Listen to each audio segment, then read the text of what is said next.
നമസ്കാരം.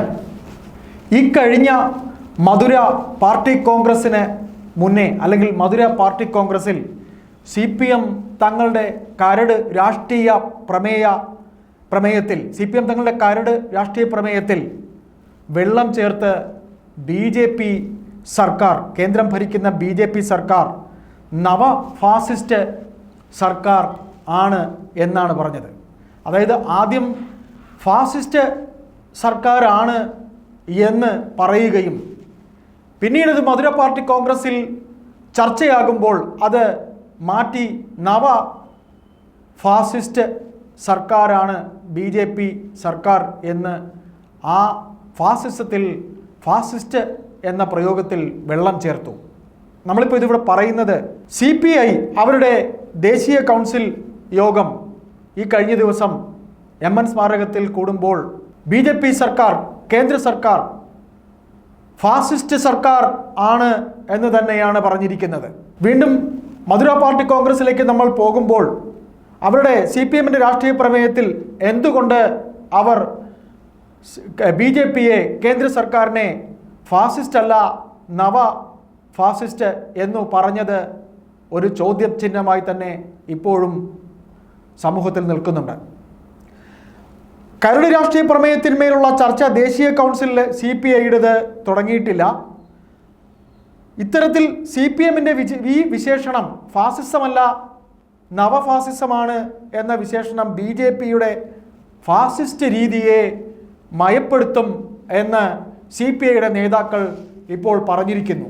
രാഷ്ട്രീയ സാമ്പത്തിക സ്ഥിതിയിന്മേലുള്ള ചർച്ചയാണ് ഇപ്പോൾ CPIയുടെ ദേശീയ കൗൺസിൽ യോഗത്തിൽ തിരുവനന്തപുരത്ത് MN സ്മാരകത്തിൽ നടക്കുന്നത്. കൂടാതെ ദേശീയ തലത്തിലെ ഇടത് കൂട്ടായ്മ ശക്തമാക്കണം എന്ന വാദം കൗൺസിൽ യോഗത്തിൽ ഉണ്ടായിട്ടുണ്ട്.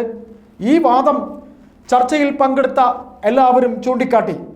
ദേശീയ തലത്തിൽ BJPയെ പരാജയപ്പെടുത്തണം എന്നുണ്ടെങ്കിൽ കോൺഗ്രസിനോട് ചേർന്ന് നിൽക്കണം എന്ന വാദം തന്നെയാണ് കൂടുതലും ഉണ്ടായത്. മറിച്ച് CPMൽ സീതാറാം യെച്ചൂരി എന്ന ജനറൽ സെക്രട്ടറിക്ക് ശേഷം മുൻപ് പ്രകാശ് കാരാട്ട് ഉണ്ടായിരുന്നപ്പോഴും, പ്രകാശ് കാരാട്ട് ജനറൽ സെക്രട്ടറി ആയിരുന്നപ്പോഴും കോൺഗ്രസിനോട് അന്ധമായ വിരോധമായിരുന്നു. കേരളത്തിലെ കോൺഗ്രസിനോടുള്ള വിരോധം അവർ കേന്ദ്രത്തിലും കാട്ടണമെന്ന കേരളത്തിലെ CPMന്റെ നേതാക്കളുടെ വാദത്തോടൊപ്പമാണ് പ്രകാശ് കാരാട്ട് നിന്നത്. മറിച്ചായിരുന്നു സീതാറാം യെച്ചൂരി കാട്ടിയത്. എന്നാൽ അത് പാടില്ല, കേന്ദ്രത്തിൽ BJPക്കെതിരെ കോൺഗ്രസിനോടൊപ്പം നിൽക്കണം എന്ന CPIയുടെ വാദം ഇന്നലെ കൗൺസിൽ യോഗത്തിൽ, അതായത് ഫാസിസത്തിനെതിരെ BJPക്കെതിരെ കോൺഗ്രസിനൊപ്പം നിൽക്കണം, ഇടത് ശക്തികൾ ഒരുമിച്ച് നിൽക്കണം, ഇടത് കൂട്ടായ്മ ഉണ്ടാകണം എന്ന വാദമുണ്ടായി. ജൂൺ ജൂലൈ മാസങ്ങളിൽ ദേശീയ കൗൺസിൽ യോഗം കരട് രാഷ്ട്രീയ പ്രമേയത്തിന്മേലുള്ള ചർച്ചയ്ക്ക് അന്തിമ രൂപം നൽകും. 75 വയസ്സിൻ്റെ പ്രായപരിധി CPM പിണറായി വിജയന് ആനുകൂല്യം നൽകിയപ്പോൾ CPI അവരുടെ ജനറൽ സെക്രട്ടറിക്ക്, ഈ പറയുന്ന രാജ എന്ന CPIയുടെ അഖിലേന്ത്യാ ജനറൽ സെക്രട്ടറിക്ക് അടക്കം ഒരു ഒഴിവും 75 വയസ്സിൻ്റെ പ്രായപരിധിക്ക് നൽകിയിട്ടില്ല. CPMനെ പോലെ സമ്മേളനത്തിലെ മാനദണ്ഡങ്ങളിൽ CPI, അതായത് സമ്മേളന മാനദണ്ഡങ്ങൾ ആദ്യം റെഡിയാക്കുകയും പിന്നീട് സമ്മേളനം തുടങ്ങുമ്പോൾ സമ്മേളന മാനദണ്ഡങ്ങളിൽ മാറ്റം വരുത്തുന്ന രീതി CPI വരുത്തിയിട്ടില്ല. പ്രായപരിധി മാനദണ്ഡങ്ങളിൽ ഒരു മാറ്റവും വരുത്തരുത് എന്ന് കേരളത്തിലെ നേതാക്കൾ വാദിച്ചിരുന്നു. ആ വാദത്തിന് മുൻതൂക്കമാണ് കൗൺസിലിൽ ഉണ്ടായത്. അതിനാൽ പ്രായപരിധി വിഷയം ദേശീയ കൗൺസിൽ ചർച്ച ഉണ്ടായില്ല. CPI ജനറൽ സെക്രട്ടറി D രാജ ഉൾപ്പെടെ ദേശീയ സെക്രട്ടേറിയറ്റ് അംഗങ്ങൾ ആയിട്ടുള്ള എല്ലാ 114 അംഗങ്ങളാണ് MN സ്മാരകത്തിൽ ദേശീയ കൗൺസിൽ യോഗത്തിൽ പങ്കെടുത്തത്. അപ്പോൾ ഇവിടെ നമുക്കുണ്ടാകുന്ന 1-2 സംശയങ്ങൾ. CPM എന്തുകൊണ്ട് ഫാസിസത്തെ നവഫാസിസമാക്കി? ആർക്ക് വേണ്ടി പാർട്ടി ഈ മയപ്പെടുത്തൽ നടത്തി? എന്തുകൊണ്ട് കോൺഗ്രസിനോട് ഇങ്ങനെ അന്ധമായ വിരോധം? പ്രായപരിധി വിഷയത്തിൽ ഇളവ് വരുത്തിയത് ആർക്ക് വേണ്ടി? CPM എന്ന് പറയുന്ന പാർട്ടി എന്തുകൊണ്ട് ഫാസിസ്റ്റ് സർക്കാർ ആണ് BJP സർക്കാർ എന്ന് ഉറപ്പിച്ച് പറയുന്നില്ല.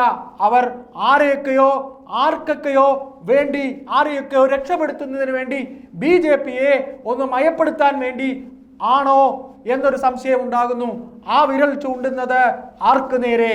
കേരളത്തിലെ മുഖ്യമന്ത്രി പിണറായി വിജയന് മാത്രം പോളിറ്റ് ബ്യൂറോയിൽ 75 വയസ്സിന്റെ മാനദണ്ഡം ഏർപ്പെടുത്തുമ്പോൾ 75 വയസ്സിന്റെ മാനദണ്ഡം ഈ പറയുന്ന മുഖ്യമന്ത്രി പിണറായി വിജയൻ തന്നെയാണ് കണ്ണൂർ സംസ്ഥാന സമ്മേളനത്തിൽ പ്രായപരിധി മാനദണ്ഡം കൊണ്ടുവന്ന് തനിക്കിഷ്ടമില്ലാത്ത പലരെയും പാർട്ടിയുടെ സംസ്ഥാന ഘടകത്തിൽ തുടങ്ങി പോളിറ്റ് ബ്യൂറോയിൽ വരെ വെട്ടിനിരത്താൻ അന്ന് ഉപയോഗിച്ചത്.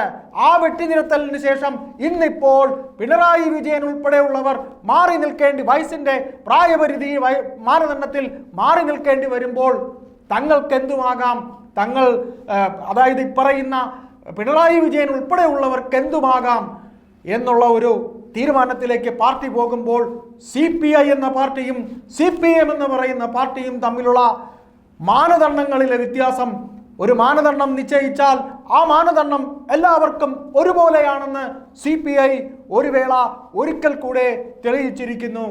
കൂടാതെ ഫാസിസ്റ്റ് സർക്കാരാണ് BJP സർക്കാർ എന്ന് ഉറപ്പിച്ചു പറയാനുള്ള ചങ്കൂറ്റം CPI കാണിക്കുമ്പോൾ CPMൽ നിന്ന് ഒരു പടി കൂടെ മുന്നിലേക്ക് ആശയപരമായി CPI ഉയർന്നു നിൽക്കുന്നു എന്ന് തന്നെ സമൂഹത്തിന് ബോധ്യമാകുന്നു.